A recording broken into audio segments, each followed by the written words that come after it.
Your Excellency, Dr. Lazarus Chakwera, President of the Republic of Malawi, Your Excellency, Madam Monica Chakwera, First Lady of the Republic of Malawi, distinguished guests, all protocols observed.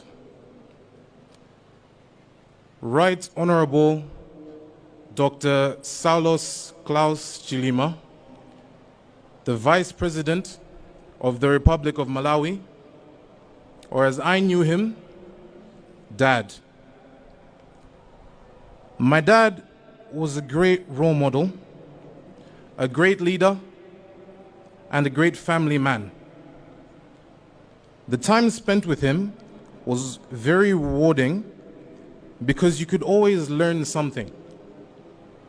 This week, I have heard many stories about people's experiences with my dad, and every single one of them has shared a story about something they took from him, either just by watching what he did, or whether it was something he told them that changed the way they lived their life. He definitely touched a lot of people's hearts. All these things that he has done for other people, I never really knew because his charitable works were always silent. Since my childhood, my dad has been someone I admired, not because of all the achievements throughout his life, but because of the amount of work he would put in behind the scenes. My dad had a daily routine which in my eyes was very difficult to maintain. Every morning, he was up at 4 a.m., where he would go pray at his personal altar in the house, where the candles would never stop burning. After prayers, he would go and open all curtains, doors, and windows before proceeding to church for the 6 a.m. Mass, which he never missed. When he got back from church, he would go to the gym and run on the treadmill for about an hour before heading to the office where he would start his day of work. As a child, I didn't realize that my dad had such a high work ethic, but as I got older, I began to understand that his work ethic was one I had never seen before, nor will I ever see anybody match again. He was so passionate about making the things he believed in become reality, and he made sure that by whatever means necessary, he would get the results that he desired. Whether that meant having sleepless nights or making countless sacrifices like fasting for days on end, he made sure he got the job done and done correctly. The person I am today is because of the team that my parents were. They taught me to have good morals, to always be kind, to never be violent, to take care of others, and to be humble. But they also taught me the fun side of life. My dad is the reason I started supporting Manchester United. And even when he stopped supporting them and called them a useless team, I thank him for introducing me to them because they have brought me joy in recent times. Most of the sports that I play are because of all the awards that he had in the house. Football awards, basketball awards, golf awards. Dad was a versatile person in everything that he did. And naturally, my sister and I followed in his footsteps and started playing these sports as well. I became one of the starting players for Kamuzu Academy's senior basketball team. And then when I left KA, I joined the local team in Lilongwe before I went to university. My sister here has also been nominated for a basketball award at her secondary school. So Dad, your influence on us was great then and will continue to guide us in our lives from here on out. For me personally, music is one of my biggest passions in life, and it's something I took very seriously while I was at KA. When the Kamuzu Academy Orchestra was heading out for our first concert at Capitol Hotel with the Malawi Defense Force Brass Band, I was chosen as one of the MCs. I was very nervous as it was going to be my first ever public speaking event, and I did not know what I was doing. However, the first face I saw, which calmed me down and gave me confidence that evening, was my dad's. He watched as I hosted the concert and played 2 different instruments that night. And on that same night, I saw a side of him that I had never known before. About halfway through the program, he got up in front of everyone after my co-host announced he was going to do something.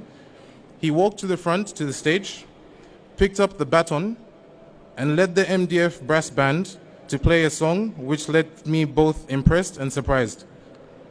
I did not know he had a musical side to him as well. I mean, we know my mom is quite the lyricist when it comes to music, so I was happy to see that it was something that runs in the family. But many of us here saw my dad as a serious, determined, and inspiring person. But like many of us here, he also had a fun side. Dad was funny. At family dinners, he would crack jokes all the time and initiate banter between the 4 of us. He would make funny faces and funny noises at random points in our conversations. And he was very competitive whenever we played board games, especially Monopoly and Scrabble. Beating him was never easy, but when it did happen, he always wanted a rematch because he could never go on a loss. Now, if there's one thing that I could say defined my dad, it would be his faith and devotion to God. He always wore a rosary, whether that was around his neck or on his wrist. Always had his 3 books with him, first being the Pieta, a small prayer book he used every day, along with 2 hymn books, which he didn't really need because he knew all the songs off by heart anyway. But I guess they were special to him, so he kept them with him. He would always go to the longest available Mass, which was 9 a.m. on Sundays at St. Patrick's Parish, because he loved prayer more than anyone I knew. And he would help out as often as possible in the church, whether that would be during the Mass, when he was a member at Dongosoro, or overseeing the renovation of St. Patrick's Parish. He was always involved in the church in some way. This week, I found out that wherever he traveled, whether to different cities in Malawi or to different countries, one of the first things he would do is look for a church so he could go and pray the following morning. He loved the church so much, and he would always be the loudest person when saying prayers. He would be the loudest when singing hymns and giving praise. He never hesitated to dance when his favorite hymns were being sung, and that's something that I started doing just because I watched him every Sunday. Every year, he would organize Mass on the 29th of December at Nsipe to pray for his late parents and other late relatives. He continued to pray for them every day and made sure that we as a family had a dedicated day to pray for them and remember them. I'm not sure about everyone here, but I think that's pretty amazing. Now, Dad, Mom can't speak right now, but she asked me to tell you that she is grateful for the gift of you. You have loved each other from an early age, and your love was unshakable. For the past 20 years, you have taken care of her as she struggled with her painful arthritis, praying for her constantly, sending her to the best hospitals across the world, and your unwavering support of all that she did and your complete acceptance of who she is, flaws and all, is truly appreciated.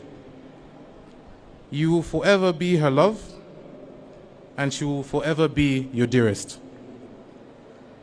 Now, before I close, I'm a big fan of fiction, and there is one quote from a show that I like called One Piece. And the quote states, "When does a man die? When he is hit by a bullet? No. When he suffers a disease? No. When he eats a soup made out of a poisonous mushroom? No. A man dies when he's forgotten." End quote. Now this quote came into my mind when I was thinking about what to say here today. And I thought it was odd. But after going through the week and understanding what people said about my dad, it makes perfect sense for two reasons.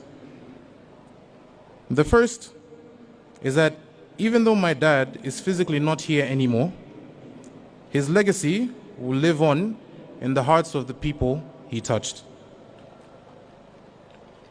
Anybody that has good memories of my dad will ensure that his legacy lives on for generations to come. And even if only we, as a family, continue to remember him, he will live on forever. Now, the second, and I believe more important reason, is that he is now in a place where he can be happy and look down on us knowing he did a good job. I have no doubt in my heart that he's in heaven watching over all of us gathered here today. No doubt that some of the things I said here today came from him as well. No doubt that he is in heaven with his beloved mother and father who have patiently waited to meet him again. So instead of looking at my dad's passing as a sad event, even though I feel pain, I will celebrate the life that he led. I'll continue to take him as an example in day-to-day life and in my Christian life. Continue to speak with him and ask him for guidance. Continue to be a good son to mom. Continue to be a good big brother to my sister. Continue to be a friend to all the people who consider me one. And finally, continue to believe that when the time comes, we will all be reunited again with you in God's kingdom. I love you, Dad, and I'll see you later. Thank you.